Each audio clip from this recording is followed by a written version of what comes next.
Wajib, rockstar itu wajib jadi awal, serius. Selalu saya bilang sama orang, saya kadang-kadang hal yang sepele pun, sampai yang paling besar, saya itu minta doa dari ibu. Karena saya tahu namanya permata yang paling mulia, yang lebih dari semua kemewahan dunia, itulah ibu kita. Seorang anak laki-laki ya, 1000% milik ibunya, sampai kapanpun gitu. Itu harus yang kita ingat. Jadi mau hal yang kecil, mak saya mau begini, doakan ya, saya doakan, bismillah ya. Sampai yang besar, mak saya mau ini, mau gini, mau rekaman, ini mau masuk, sudah mau rekaman nih, ya bismillah nak, bismillah ya, saya doakan. Itu hal-hal itu satu tembus langit, kita yakin itu tembus ke langit.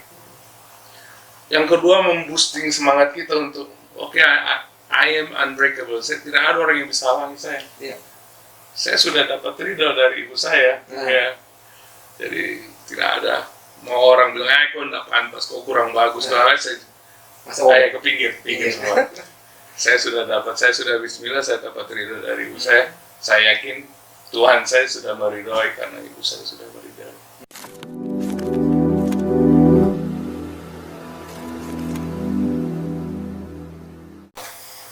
Assalamualaikum warahmatullahi wabarakatuh. Hai guys, jumpa lagi dengan saya bersama Bang Fadli Padi. Halo Bang, apa kabarnya Bang? Alhamdulillah. Madeceng. Bang, pengen tahu nih, band Fadli itu berdiri sejak kapan? Kalau Padi itu band kampus sebenarnya dari Surabaya. Kita satu kampus dari Universitas Airlangga, berdiri tahun 97. Pada saat kita sudah sama-sama bikin skripsi. Jadi pada saat kita sudah bikin skripsi, kita mau serius untuk rekaman, kita sepakat membuat Padi di tahun 97, tepatnya 8 April tahun 97. Dulu kan namanya band Padi, sekarang kan udah jadi Padi Reborn. Ya. Itu gimana sih Pak prosesnya? Iya, itu Padi sebenarnya awal kita bikin kan 97 Padi, terus habis itu kita jalan kurang lebih 13 tahun. 13 tahun jalan, dan waktu itu kita sempat vakum ya, di akhir 2009, awal 2010 kita vakum, dan kita kembali lagi tahun 2017. Karena 7 tahun vakum itu kita tambahkan Reborn, namanya Padi Reborn, karena untuk mengingatkan kita bahwa kita sudah pernah vakum, dan itu jadi pelajaran berharga buat kita bahwa membuat band itu harus punya komitmen dan menyemangati lagi kita untuk kita sekarang mulai kayak meteran pom bensin lah. Kita mulai dari awal lagi, semangatnya baru lagi, makanya kita pakai istilahnya Reborn. Berapa album Bang sampai sekarang? 5 album. Terus ada beberapa soundtrack. Padi itu termasuk band yang tidak produktif sebenarnya. Tapi banyak jadwal manggung ya? Ya alhamdulillah. Kita punya 6 album di 26 tahun karir. Makanya saya pikir Padi juga bukan termasuk band yang produktif membuat album. Nah, kalau dengan band itu Bang, yang musik kimia? Musik kimia itu terbentuk pada saat Padi vakum. Jadi niatnya untuk biar kita terus bisa berkarya. Karena Mas Yoyo, Mas Rindra, saya punya lagu-lagu. Jadi lagu-lagu yang tidak sempat masuk Padi, dan lagu-lagu yang kita bikin sama Stefan Santoso, gitarisnya musik kimia, kita bangun untuk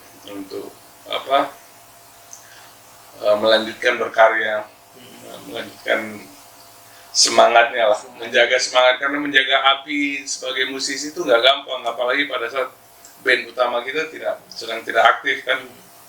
Itu yang kita cari jalan bagaimana caranya supaya kita terus bisa menjaga api semangat untuk berkarya.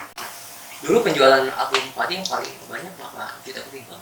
Album kedua katanya 1,5 atau 1,6 juta waktu itu ya, tahun 2001.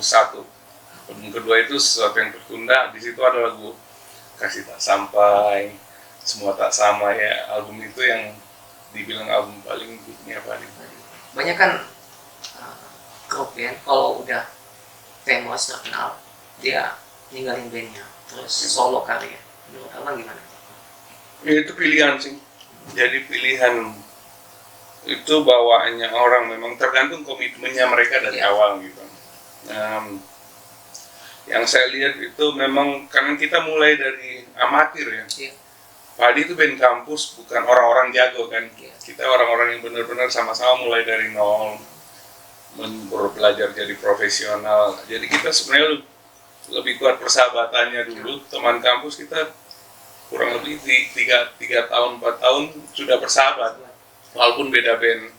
Pada saat kita bikin Padi, baru kita serius jadi musisi. Jadi saya rasa kenangan-kenangan dari kita mulai bukan nol lagi ya, dari minus itu yang malah memperkuat bahwa kita ngeband pada saat ada masalah kita ingat lagi ke hal-hal masa lalu bahwa oh iya kita mulai dari minus sama-sama ini, kita bangun sama-sama, kita besarkan dan kita jaga sama-sama. Mungkin tapi lebih banyak ke pilihan pribadi sih, orang-orang itu punya preferensi dan itu hal yang kalau di industri musik mungkin umum, tapi kalau buat kami saya pikir kita melihat band itu bukan hanya main band sama-sama, tapi kita jadi sahabat, jadi keluarga gitu. Nyangka gak bang kalau jadi artis sampai sekarang? Kalau ini ceritanya seru ini. Saya ingat pertama kali kita pergi ke Jepang 2004 atau 2005 gitu. Kita turun dari pesawat diundang sama perhimpunan orang Indonesia di Jepang. Terus kita turun pesawat, kita lihat ini pesawat yang paling besar yang pernah kita naik itu, Boeing paling besar zaman itu. Turun saya lihat jendela, terus saya bilang Mas Piu dan teman-teman juga lihat. Saya langsung balik, saya bilang, Mas kebayang nggak kita ini suka musik, kita bikin lagu, terus kita diundang dan kita sekarang hari ini sampai di Jepang, Mas. Terus Mas bilang nggak pernah terlintas. Kita itu cuma memang mimpinya sederhana, memang punya mimpi besar pengen lagu kita diterima, tapi pada saat kita ada di Jepang pertama kali itu kayak wow, ini sejauh ini kita bisa jalan, maksudnya efek musik itu bisa berpengaruh sampai segitu. Jadi kalau ditanya pernah kepikiran nggak? Nggak sejauh itu lah. Nggak sejauh itu. Dan kalau misalnya suatu waktu ditinggalin fans, gimana tuh bang? Abang udah siap atau gimana? Iya, sama aja dengan kematian kan. Suatu waktu kita dipanggil, kita nggak pernah tahu. Itu hal-hal yang lumrah sih, yang wajar bahwa nothing lasts forever, tidak ada yang abadi di dunia ini. Yang paling penting sih, selama kita berkarya, kita punya impact, kita punya satu dampak yang baik untuk orang-orang yang mendengarkan atau bisa menginspirasi. Itu sih yang paling penting di dalam perjalanan itu. Jadi pada saat kita ditinggalkan pun, kalau saya pribadi tidak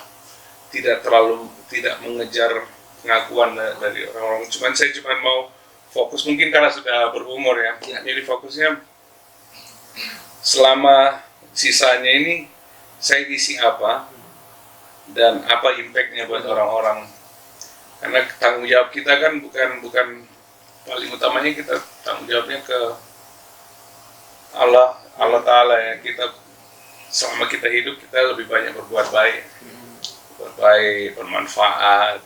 Itu sih yang saya fokusnya di situ. Jadi kalau orang tinggalkan itu haknya juga. Abang kan ini asalnya dari kota kecil ya, di wilayah Sulawesi. Nah, sampai ke kota itu prosesnya itu kan, bisa cerita tentang masa kecil bang? Iya, saya selalu merasa saya senang. Sekitar 4 bulan lalu saya kembali lagi membawa Padi ke kota kecil tempat saya tumbuh besar di Sinjai, namanya 250 kilo dari Makassar. Saya bahagia besar di situ karena saya rasa pembentukan karakter pribadi saya itu terbentuk di sana. Di tempat kecil, habis Isya gitu jam 8 udah sepi, tidak ada lagi kendaraan yang lewat. Kita punya kehidupan yang banyak mengeksplor, tidak banyak distraksi, hidup di sana. Dan alhamdulillah saya berteman, bersahabat dengan banyak orang, jadi saya rasa saya hidup dan tumbuh besar di tempat yang buat saya itu sangat membentuk karakter saya untuk melanjutkan apa yang saya mau kejar, mimpi-mimpi yang saya mau kejar. Itu sangat berpengaruh. Kota kecil yang namanya Sinjai itu bikin saya punya banyak waktu untuk mengeksplorasi. Abang kan sosok yang rendah hati nih Bang, terus care dengan lingkungan Abang. Siapa yang membentuk karakter Abang? Bang, apakah ayah atau bunda? Dua-duanya sih, dua-duanya. Ayah dengan ibu saya memang banyak berpengaruh, karena dari kecil saya lihat ayah itu ASN, tapi hobinya banyak. Dan saya lihatnya dari kecil beliau itu kalau orang Bugis itu taruh gaul. Apa yang diucapkan bahkan kadang-kadang tidak diucapkan, itu dikerjakan dengan pantas gitu, proper semua, rapi. Punya banyak hobi, dari musik, menggambar, arsitektur, fotografi, dan lain-lain lah. Dalam hidupnya itu menurut saya tidak boring ya. Jadi dia eksplor, tetap kerjaan utamanya tetap beliau melakukan yang terbaik. Di luar jam itu selalu mikir gitu, selalu melakukan sesuatu. Jadi saya rasa itu membuat saya wah, ini ada banyak hal yang bisa saya belajar. Jadi memang kalau orang tua mengajarkan kita dari teladan, itu benar banget. Betul. Bapak saya itu pendiam, cuman biasa panggil saya, Pak, temanin jalan. Bapak bikin pembibitan palem waktu itu. Saya cuma melihat, jadi lihat dari situ malah saya terbentuk. Oh iya, dari situ saya lihat. Akhirnya di usia begini saya jadi berpikir, iya ya, seru ternyata membibitkan, seru ternyata. Ya, sekarang ini saya terobsesi banget sama perkebunan, peternakan, dan lain-lain. Itu salah satunya. Nanti pasti kembali ke situ. Balik ke situ lagi. Orang kampung, masih balik. Iya, jiwanya terbentuk di kampungnya, dekat dengan alam lah. Ya. Abang kan anak kepala daerah ya. Nah, biasa kan kalau anak kepala daerah itu kan biasa songong lah, tengil lah. Nah, kalau abang ini sosoknya sederhana, santun, dan sebagainya. Iya, itulah orang tua mungkin ya. Saya juga memang bapak saya itu dengan ibu saya memang mengajarkan, kalau istilahnya egaliter ya. Ya, semuanya sama gitu. Yang bedakan kalian dari apa yang kalian buat gitu. Jadi semua orang sama, tidak ada yang dibedakan, dan kita treat orang seperti kita mau di-treat orang gitu. Itu ajaran yang paling pertamanya orang tua, bahwa di matanya Tuhan kita semua sama. Yang bedakan kita cuma adab kita, takwa kita, ya kayak gitu-gitulah, nilai-nilai itu yang akhirnya terbawa. Jadi saya berpikir tidak pernah sama sekali ya. Saya rasa bapak saya dulu bupati, saya SD, tapi saya dibiarkan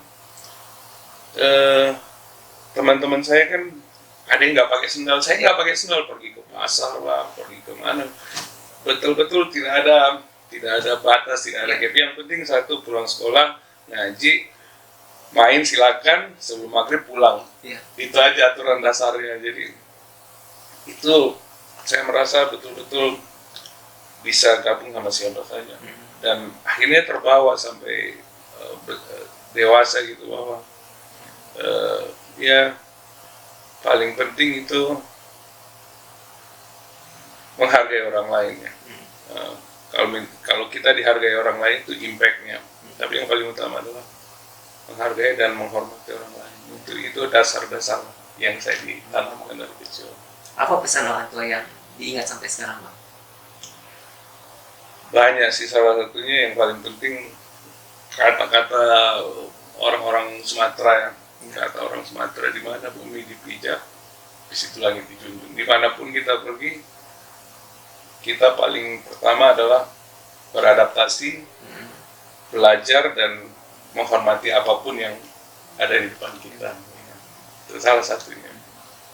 Biasanya kan anak kepala daerah itu kan anaknya diharuskan karirnya sebagai ASN atau pengusaha. Iya. Tiba-tiba abang memilih menjadi seniman, main di musik. Gimana tuh bang? Itu juga saya alhamdulillah dari kecil betul-betul dikasih kebebasan untuk ini. Ya. Saya rasa bahkan pada saat umur 17, ini bicara tahun politik, tapi kita bicara umur 17 saya sudah bisa memilih. Saya datang menghadap Bapak, terus saya bilang, gimana? Saya bilang, waktu itu kan saya agak rebel lah istilahnya. Saya bilang sama Bapak, Pak, dari berapa partai ini, waktu itu 3 partai, nggak ada yang sesuai kata hati saya. Boleh nggak kalau saya tidak memilih? Bapak saya bilang, ini terserah tahu, itu hakmu. Kalau saya Golkar karena Bapak saya. Tapi dari situ saya lihat, saya betul-betul dikasihkan kebebasan untuk sampai pekerjaan pun. Bapak bilang, yang penting kau selesai kuliah, kau sarjana, apa yang kau mau lakukan, apa yang saya tidak akan halangi. Yang penting satu yang saya minta, kamu sarjana. Kalau kamu nggak sarjana, itu baru kamu melanggar, katanya. Cuman dengan standar begitu sudah lebih dari cukup. Jadi saya bilang, saya mau jadi musisi Pak, saya nggak mau gini. Ya silakan nak. Yang penting kau bertanggung jawab, kau jadi sarjana. Dan kalau kau mau jadi musisi silakan. Ya. Dibebaskan ya Pak? Dibebaskan. Ya. Dan akhirnya terbukti sekarang ya. Alhamdulillah. Bisa dibebaskan dan didoakan. Penting itu. Didoakan. Doa orang tua penting. Oh itu utama, itu fondasi paling dasar itu. Bang, di majalah Rolling Stone itu abang 50 penyanyi Indonesia yang terbaik lah ya. Menurut abang gimana tuh bang? Iya, kehormatan aja. Saya itu masih gini, kadang-kadang saya ketemu sama pahlawan-pahlawan masa kecil saya, Iwan Fals, Ahmad Albar, Ari Lasso, Oma Irama, itu masih. Jadi sampai sekarang pun kalau saya ketemu beliau itu masih shaking, masih starstruck istilahnya. Karena saya sampai sekarang pun saya masih merasa saya ini fansnya mereka. Saya jadi penyanyi karena terinspirasi dari mereka. Jadi kadang-kadang pada saat dibilang, Fadli kau masuk gini. Ya enggak, saya cuma ikuti apa yang sudah dilakukan pendahuluku, orang-orang yang datang memberi inspirasi. Mungkin itu juga ke belakang juga. Jadi masalah itu buat saya itu bukan sesuatu sih, karena bukan sesuatu yang saya kejar. Yang saya kejar memang memastikan orang terhibur dengan itu hal yang utama yang betul saya kejar, karena itu bagian dari tanggung jawab utamanya. Waktu kerjasama duet dengan Maher Zain itu prosesnya seperti apa? Iya, itu takdir itu. Jadi pas Pari Vakum, sebelum Maher Zainnya itu saya sempat bikin lagu album sama Mas Indra, Upin Ipin. Ya, kita diminta sama yang waktu itu booming Upin Ipin, kita diminta bikin lagu anak-anak. Terus yang bikin yang sahabat kami Ibu Rina itu memang yang hubungannya Malaysia Indonesia ya. Kita bikin album dan ya jalanlah lagu Sahabat Selamanya Upin Ipin, sempat jadi lagu persahabatannya Indonesia Malaysia pada saat ada masalah, dan setelah itu lanjut ke Maher Zain. Dulu awalnya saya pikir Maher Zain itu artis Malaysia, jadi sahabat kita itu Ibu Rina bilang, Fat, kamu udah dengar Maher Zain nggak? Belum. Kamu mau duet nggak sama dia? Setelah saya dengar dulu, saya pengen dengar. Dikirimkanlah ada beberapa lagu, dan lagu-lagu itu luar biasa. Maher Zain album pertama. Saya langsung bilang sama sahabat saya bilang, Bu, Maher Zain kalau mau masuk ke Indonesia, kan dia waktu itu masih baru sampai Malaysia. Kalau mau masuk ke Indonesia, saya siap bantu apa aja, anything. Mau saya duet atau saya cuma bantu translate, apapun saya siap. Karena ini menurut saya dakwah lewat musik. Ini hal yang harus. Tiba-tiba waktu itu kita konser Upin Ipin di Malaysia, Maher Zain ketemu, dan pertama kali katanya Ibu Rina, dia mau duet dan dia nggak apa-apa saya di belakang, Fadli di depan. Akhirnya lagu Insya Allah keluar bahasa Indonesia dulu baru bahasa Inggris. Itu sejarahnya begitu. Maher Zain termasuk orang yang sangat picky ya, sangat memilih siapa yang teman duetnya. Jadi sejarahnya begitu, dan akhirnya the rest is history.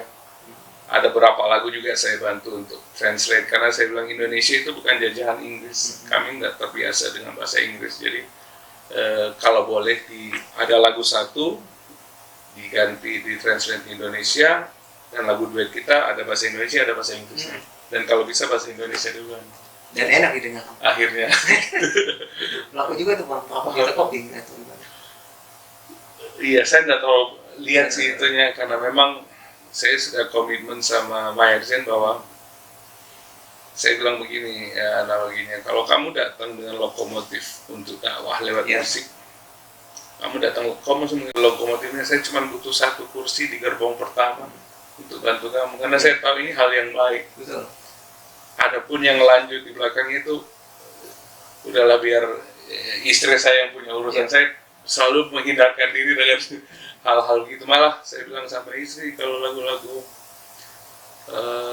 agama saya pengennya kita kerjakan dengan baik, dan kita niatkan diwakafkan lah istilahnya buat hal-hal, karena itu impact kan. Insya Allah itu jadi sedekah jariah. Keren Bang. Amin. Amin.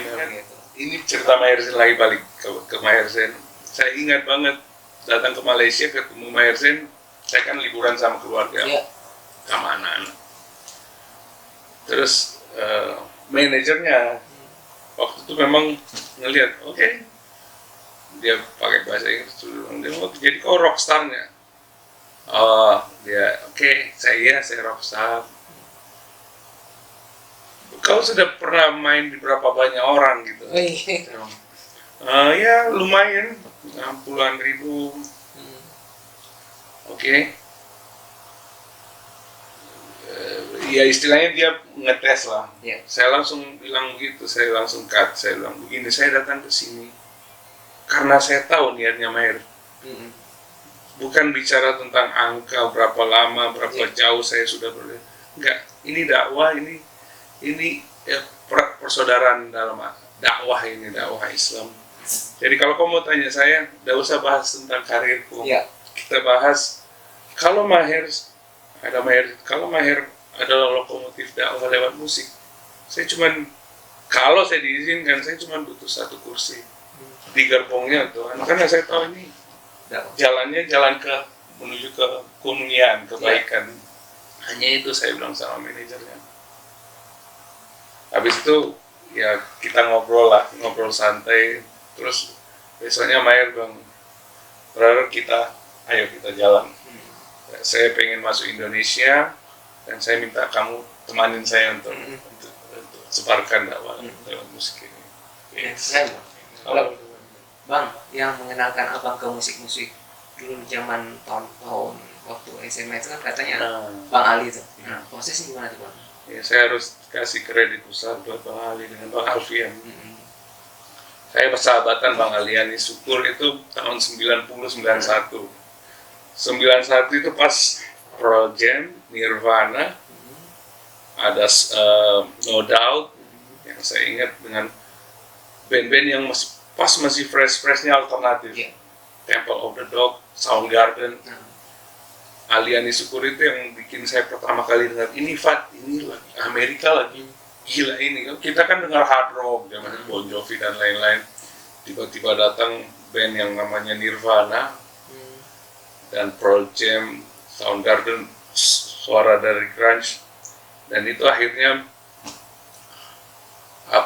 kalau saya bilang revolusi dalam musik itu. Saya dengar pop dengan hard rock, tiba-tiba dengar Nirvana dengan Pearl Jam, itu saya pengen kredit penuh buat Aliani Syukur, karena dia membuka wawasan. Dari tahun 91 akhirnya 92 saya fokus belajar banyak tentang musik grunge, yang akhirnya jadi salah satu kalau dibilang Tom Petty bilang seperti Phoenix datang ke gurun, satu kali menghempaskan saya langsung semuanya bersih katanya. Cuman memang attitude di dalam grunge itu yang penting, ideologi, attitude, dan cerita-cerita di belakang itu sangat, itu malah bukan hanya musiknya, bagaimana cara berpikirnya mereka itu yang luar biasa. Dulu kan kalau ngeband itu atau harus dibawa label nih Bang, sekarang kan dibawa udah digital, bisa jualan sendiri. Abang gimana tuh Bang? Iya, sekarang sebenarnya musisi punya banyak pilihan. Iya, Padi pun begitu, kita band senior, akhirnya punya label sendiri, rekaman sendiri, biaya sendiri kan? ya membiayai sendiri, kembali lagi DIY, independen lagi. Sebenarnya itu chance-nya semua, jadi sekarang semua orang tinggal sudah ada corong-corongnya, tinggal bagaimana mereka mempergunakan media ini untuk menyampaikan karya-karyanya. Sebenarnya jauh gitu. Bang, nyanyi dong satu lagu. Lagu Itu apa? indah. Terang saja aku menantinya, terang saja aku mendambanya, terang saja aku merindunya, karena dia begitu indah. Wow. Keren Bang, makasih Bang. Bang, anak-anak ada yang jadi ini nggak? Apa ya? Jadi Penerus. musisi. Belum sih, tapi mereka suka. Bahkan anak-anak itu bahkan lebih jago dari saya, maksudnya secara musikal. Tapi memang mereka punya pilihan sendiri, punya jalan sendiri. Ya anak-anak saya nggak arahkan sih. Jadi saya bilang yang penting punya dedikasi, ya. Terus belajar yang rajin, total, ya. Tapi punya dedikasi, mau jadi musisi dia punya dedikasi, mau jadi ahli IT dia punya dedikasi, mau jadi ustadz punya dedikasi. Yang paling penting kita punya dedikasi tinggi, punya integritas dan kredibilitas yang tinggi. Kita pas ditanya tentang itu kita benar-benar paham gitu, dan sekedar-kedarnya gitu. Itu aja sih. Cuman saya lihat mereka mungkin belum ya, tapi arahnya mereka lebih ke hal-hal yang mereka sukai. Iya. Prestasi apa yang pernah dicapai Bang? Saya pribadi Iya, Bang. nggak tahu, sama Padi sih banyak. Kalau dibilang prestasi itu mungkin prestasi yang saya rasa saya dapat adalah itu, akhirnya jadi karunia ya. Saya bertemu dengan Padi. Itu salah satu yang saya syukuri. Dari kampus saya ketemu dengan sahabat-sahabat saya 5 orang, dan kita punya komitmen, dan sampai hari ini kita menjaga komitmen itu bukan hanya sebagai teman band tapi sebagai sahabat, sebagai keluarga. Itu buat saya itu salah satu prestasi yang yang saya syukuri, karunia sebenarnya itu, keberuntungan tahun itu. Harapan ke depan apa Bang?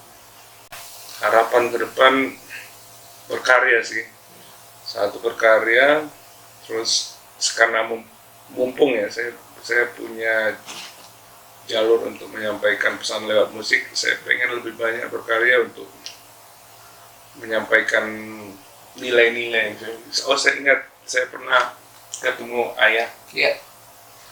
Waktu itu Libas mau kontrak di Sony, saya sama-sama datang, terus kami sholat zuhur di masjid sebelahnya Sony. Terus saya kan selalu gitu mau nanya, minta pesan, minta nasihat. Terus ayah bilang begini, ada pesan apa, kata-kata bijaknya orang Bugis tentang apapun yang kau lakukan harus ada manfaat di dalamnya, walaupun sedikit. Harus ada manfaat di dalamnya, harus ada pesan, harus ada manfaat. Itu saya selalu ingat. Jadi kita mau bikin apapun, melakukan apapun harus ada kemanfaatan, bukan hanya diri kita tapi ke orang lain. Itu yang saya ingat dari kata-kata sampai sekarang masih. Oh iya, akhirnya saya fokus ke orang-orang manusia yang kalau bicara kaya ya, kekayaan hakiki ya, manfaat kita selama kita kita punya impact sebesar apa yang baik gitu, yang memacu orang atau membuat orang apa menjadi lebih baik. Ya.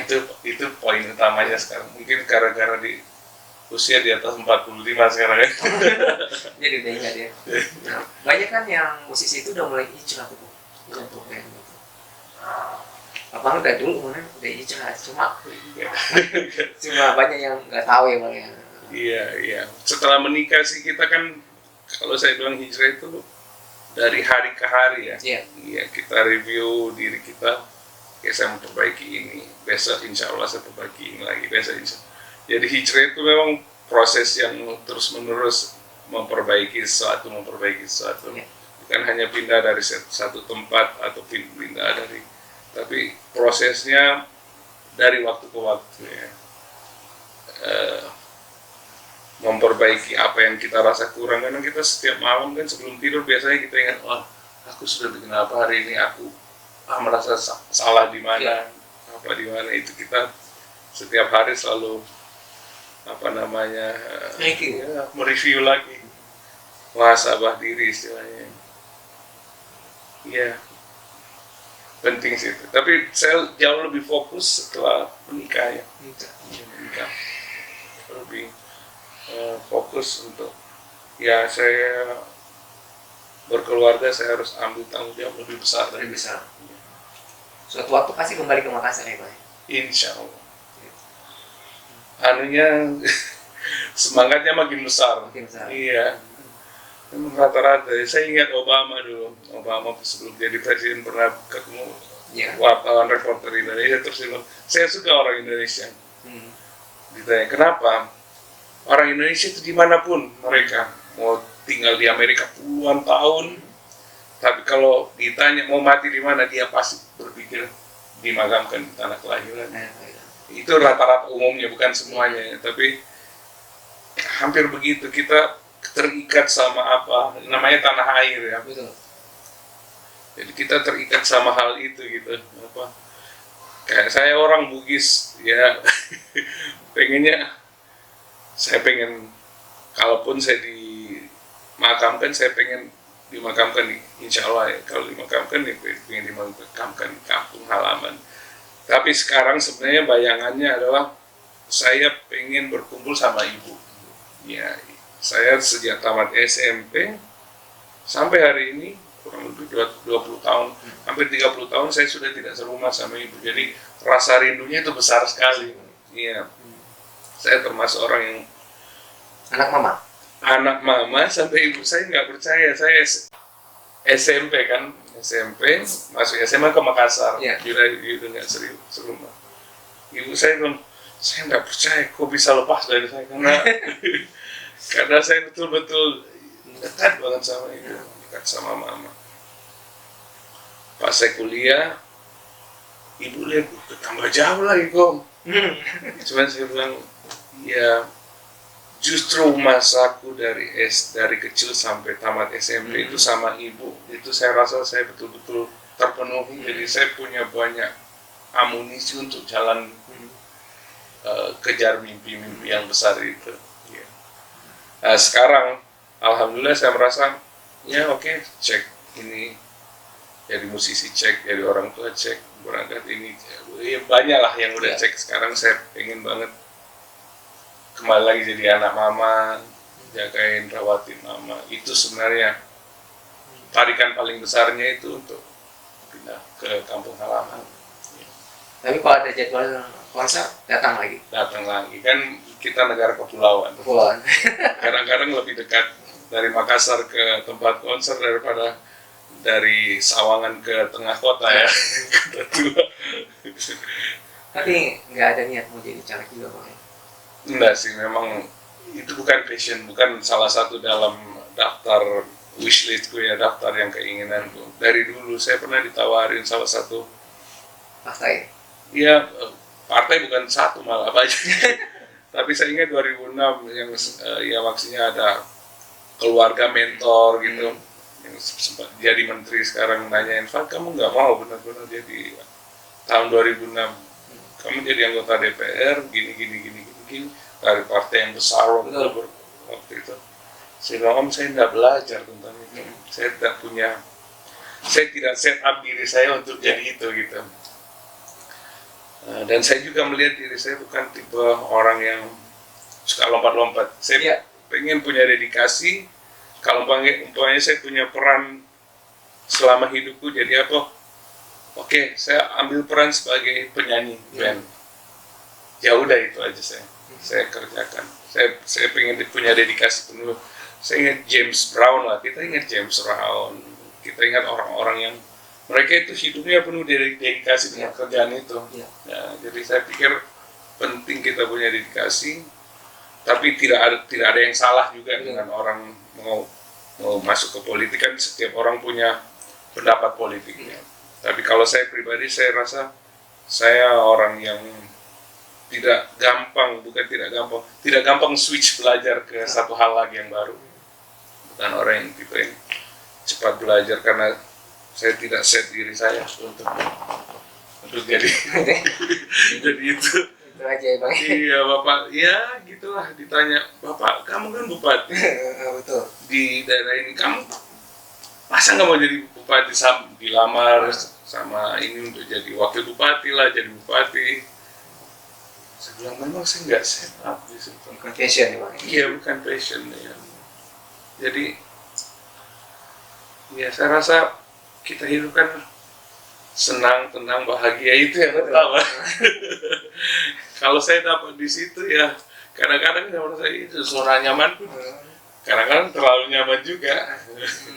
Cuman ya gitulah, saya merasa saya punya tanggung jawab lebih besar lagi malah untuk membesarkan anak-anak dengan baik, ya jadi orang tua yang baik. Itu malah justru tanggung jawab saya yang paling utama.